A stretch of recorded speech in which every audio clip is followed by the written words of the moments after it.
Alright guys, what's going on? Thanks for joining me. Quick service announcement for the YouTube channel before we get into the actual video. So if you guys can't tell, we got a different screen going on here. And big announcement, I'm starting a Livestream podcast. And the first show is this Friday at 6:30. So hopefully if you're a subscriber, you got the notification. And yeah, be there guys. It's going to be awesome. If you guys can't tell, I've really put a lot of work into the production of this. So doing my best to make this production as professional as possible. And we're getting into that podcast, getting into that live stream. And we're going to have a guest on the show. And we're going to have a guest on the show. It's Virginia Outdoors Unlimited. So hopefully we see you guys there. And second update, guys, if you've been paying attention to YouTube at all, then you know that they have changed the requirements to be a YouTube partner. And currently, I do not have the subs required to be a YouTube partner. So come February 12th or February 20th, if I don't have 1,000 subscribers, then I'll be kicked out of the YouTube partner program. So guys, please, please, please, if you guys have been watching my channel and you haven't subscribed yet, then go ahead and hit that subscribe button. You know, I'm not asking you if you don't like the show, if you aren't enjoying the content, but if you guys are here watching the videos, you know, it helps me out so much to be able to be a YouTube partner. So yeah, if you guys can do that, that'd be awesome. And without any further ado, let's jump into the actual video, and we'll see you guys on Friday at 6:30. Let's go.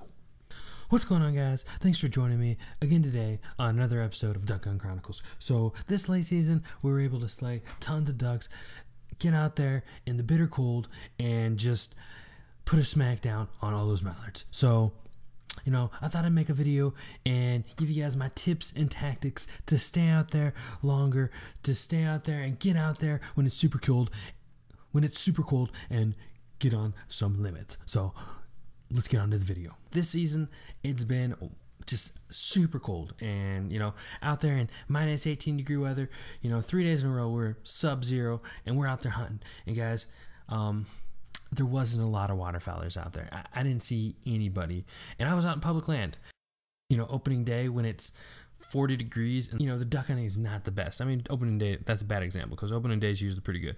But the next couple weeks after that, when the weather's still warm, you know, there's people out there everywhere. But when it gets cold, for whatever reason, people go inside. They don't get up early, they don't hunt, and they don't shoot limits. So it is essential to be able to get out there, be warm. And I mean, if you want to shoot limits, it's not essential. You don't have to duck hunt. But if you are a hardcore waterfowler, then you gotta know the ways to stay warm. You gotta do your best to get out there, guys, because you can't shoot them from the bed. So anyways, guys, first things first, my biggest suggestion is layering. So every time I hunt, I put on a sweater, I put on another sweater, you know, maybe a third sweater, and then my outer layer of camo. So, you know, I got the Under Armour camo, got the Under Armour pullover, and the Columbia jacket. So, you know, combine that with your base layer, a long sleeve hunting shirt or a t-shirt, depending on how cold it is, you're going to stay warm, guys. And I wore this exact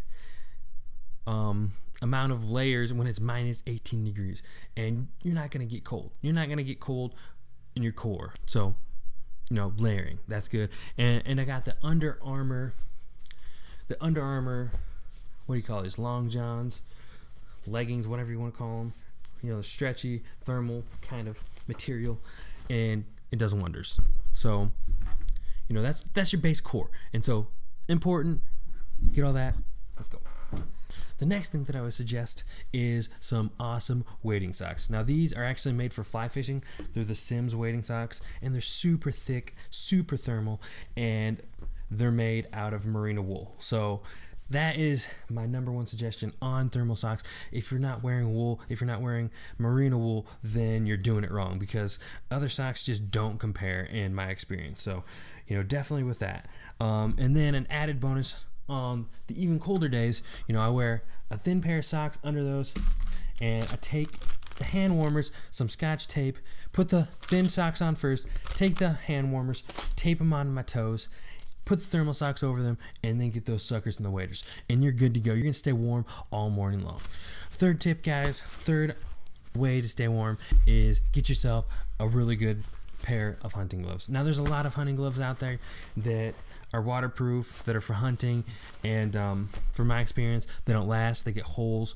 They're just not as good a quality. I mean, these might be a little bit pricey. Actually, they're super pricey. So, you know, you kind of got to decide what you're going to do. If you're going to buy like the $30 pair of the $30 pair of waterproof neoprene gloves, you know, I used to use those and got a hole in them. And you know, if your hands are wet in waterproof gloves, you're not gonna want to hunt. So you got to do everything you can to stay out there. You know, prepare yourself the best you can to stay out there to be able to get on those limits. So these are Sitka's Gore-Tex waterproof hunting gloves. Now they have some that are cheaper that aren't waterproof, but guys, these waterproof gloves, they're amazing. My hands would freeze up with ice on it before there'd be water inside. There was never water inside. So can't say enough good things about these gloves. The only thing is, I mean, they're pretty pricey. I got them on sale, or probably never would have gone for them, but that being said, guys, those are my 3 tips to stay warm, shoot more limits, and hunt harder and hunt smarter, guys. So I'm going to link these products best I can in the description below. Thanks for joining me on another episode of Duck Gun Chronicles. If you're new here, if you haven't subscribed yet, guys, hit that subscribe button because we're going to be sending out more content all year long. You know, we got goose season to finish up, and then more episodes of duck related content, waterfowl related content coming after that. So we'll see you guys next time.